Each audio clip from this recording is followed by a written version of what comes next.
Gila, ini orang ya bilang nggak punya duit tapi masih bisa beli kopi 80.000 di hotel gitu. Sedangkan gue tuh kalau misalkan udah bilang nggak punya duit ya emang beneran nggak punya duit gitu.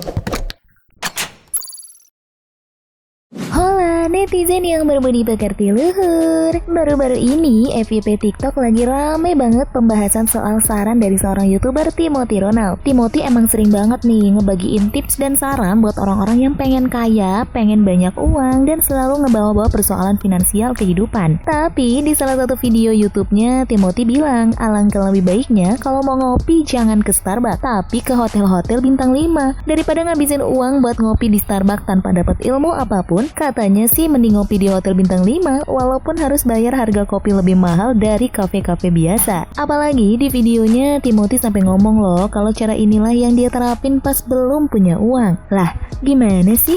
Belum punya uang tapi kok ngopi di hotel bintang 5? Alhasil statement ini deh yang bikin netizen yang terhormat pusing 7 keliling. Kopi di Starbucks 50.000, kopi di Starbucks itu nggak akan jadi apa-apa anyway. Daripada keluarin 50.000, coba kalian double malah.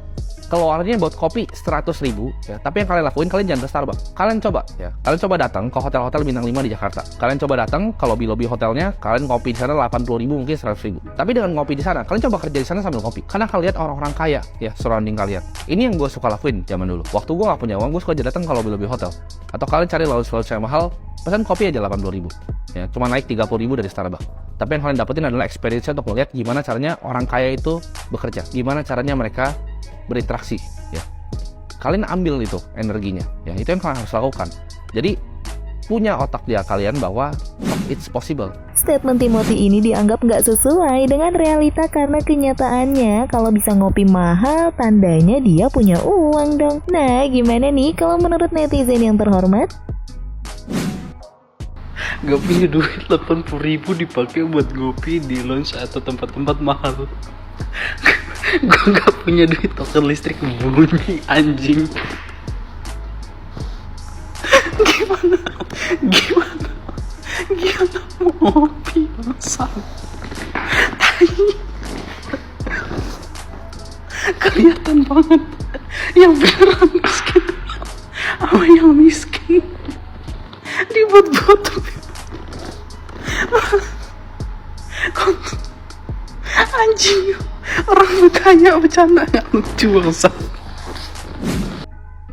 Sebenarnya hal ini akan bikin orang yang miskin lebih miskin, tau nggak? Kenapa? Karena ketika orang miskin nggak punya uang, mereka tidak akan berpikir untuk membeli kopi di dalam hotel. Oke? Orang miskin tuh nggak kepikiran untuk beli kopi di hotel. Mereka tuh kepikiran kalau nggak punya uang gimana cara makan dia besok. Nah, tujuannya dia itu di dalam hotel adalah ngopi dan juga lihat aktivitas orang-orang kaya. Bilangnya sih biar energinya ikut ke kita gitu. Percaya atau nggak, ini adalah statement yang dikeluarkan oleh anak-anak orang kaya. Nggak mungkin orang miskin melakukan hal tersebut. Jadi, asal ngerti aja, statement ini nggak akan pernah relate sama orang-orang yang hidup di bawah garis kemiskinan. Orang miskin, kalau lihat orang kaya beraktivitas, terus dengan dalih, energi orang kaya itu akan terserap kepada kita, lalu kita akan ketularan kaya atau ketularan bagaimana cara bekerja orang kaya, itu nggak mungkin banget, oke? Statement anak orang yang terlahir kaya, it doesn't work kepada anak-anak orang miskin atau orang yang miskin struktural. Paham aja.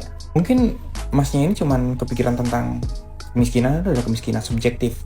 Yaitu kemiskinan subjektif merupakan persepsi individu bahwa dia itu nggak mampu memenuhi kebutuhannya. Kayaknya mas ini perlu tahu deh bahwa kemiskinan itu ada beberapa. Kemiskinan subjektif, kemiskinan mutlak, kemiskinan relatif, kemiskinan alamiah, kemiskinan kultural, dan juga kemiskinan struktural. Terus apa sih kemiskinan struktural tuh? Kemiskinan ini muncul karena struktur sosial tidak mampu itu menghubungin masyarakat dengan sumber daya yang tersedia. Ngerti nggak sih? Banyak orang yang nggak bisa sekolah itu bukan karena dia tidak mau sekolah, karena dia nggak bisa sekolah, uangnya nggak ada. Waktu dia pengen mengubah hidupnya aja, dia nggak bisa. Dia mau sekolah aja susah. Terus mau gimana cara kayanya? Ini adalah kemiskinan struktural. Jadi, hal ini, statement ini kurang pas atau kurang relate untuk dijadikan suatu pedoman. Ngerti nggak? So, kalau kenapa gue bilang ini bisa jadi orang miskin tambah miskin, bayangin aja, kalau orang miskin minum kopi di Starbucks atau tambah kopi di hotel. Nggak cuma 50.000, 80.000. Mereka mau makan apa besoknya? Tambah miskin yang ada. Gini. Ini opini gue ya. Sebenarnya itu idenya bagus banget, dan dari lama gue setuju dengan trik seperti itu. Jadi namanya kita mau belajar bisnis, kita mau belajar jadi orang sukses, jadi orang kaya, kita harus ngumpul dengan orang-orangnya seperti itu. Minimal kita bisa ada di sekitar mereka dan kita berkesempatan untuk melihat mereka. Setelah melihat, kita harus bisa mengamati. Setelah mengamati, kita harus bisa introspeksi diri, apakah kita sudah seperti itu atau belum. Kalau ternyata ada hal-hal yang perlu kita serap kebiasaannya, kita harus mulai membangun habit untuk melakukan hal-hal seperti itu. Dan menurut gua itu hal yang sulit dilakukan oleh mayoritas orang. Jadi menurut gua, daripada tiba-tiba kita langsung misalnya, wah gua punya duit 100.000 nih, ngopi di hotel gitu, habislah 100.000, tapi kita nggak punya kemampuan, nggak punya kapasitas otak, nggak punya kapasitas pikiran untuk mempelajari itu, percuma. Jadi menurut gua duit itu, kalau emang nggak punya duit ya,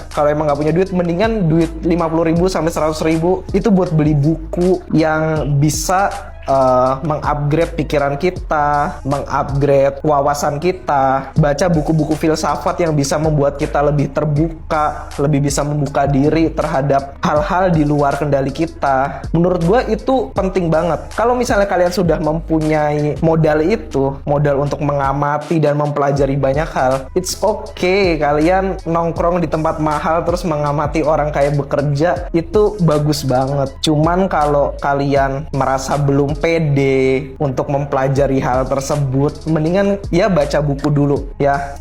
Gue jujur ya, walaupun gaji gue sebulan belum 3 digit ya, belum ratusan juta gaji gue, cuman gue kalau untuk ngopi 50.000 juga, kalau gue sih masih sayang ya, gue mendingan ngopi yang murah. Kalau gue gitu ya, itu pendapat gue pribadi. Kalau menurut kalian gimana? Thank you. Gini bang ya, kan lu bilang waktu lu belum kaya lu sering ngopi di Starbucks 50.000. Nah, mengubah kebiasaan dengan cara ngeliat orang kaya kerja, dengan cara ke lobby hotel atau ke Louis Vuitton untuk mana lah bayar kopi 80.000.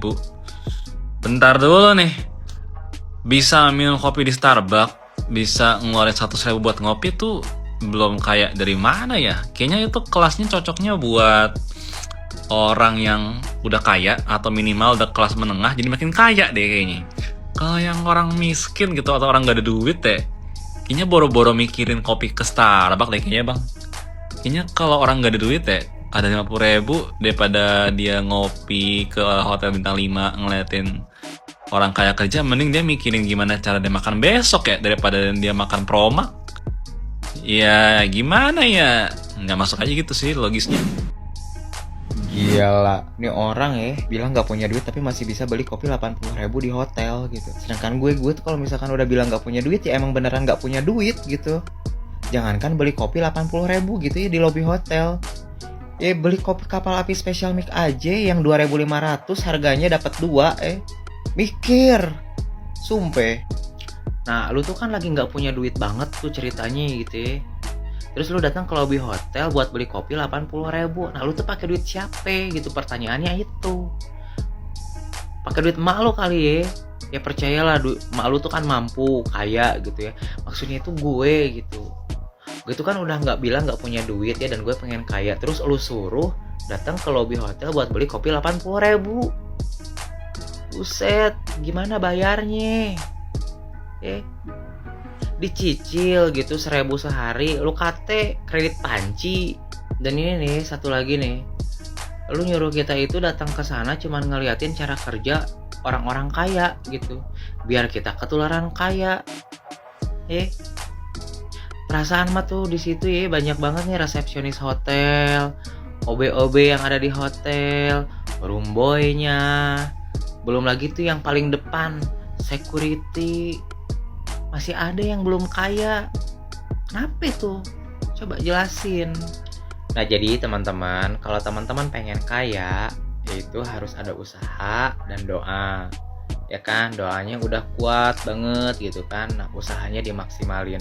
Usahanya bisa bebas termasuk jualan kelas kayak si abangnya tadi. Gitu.